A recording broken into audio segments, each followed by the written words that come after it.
Гали Рәхим бай белән ярты. Борын-борын заманда зәңгәр күк астында ак болытлар турысындагы бер авылда ярлырак кына бер игенче торган ди. Көчкә көн уздыра, икмәген дә саламын ягып кына пешереп икән бу. Көннәрдән бер көнне саламнан өйгә ут үрләп бу кешенең өе янып киткән ди.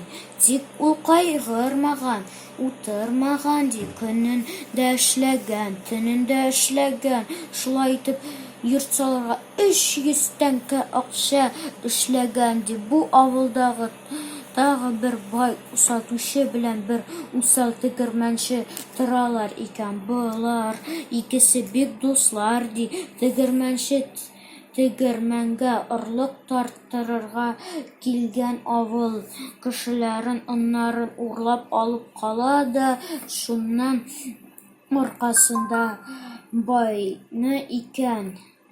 Берәрсе моның өстеннән түгәрәк барып зарланса, бай дусты хәзер түрәгә акча төртә икән һәм тегермәнче бер әйбер дә булмый кала.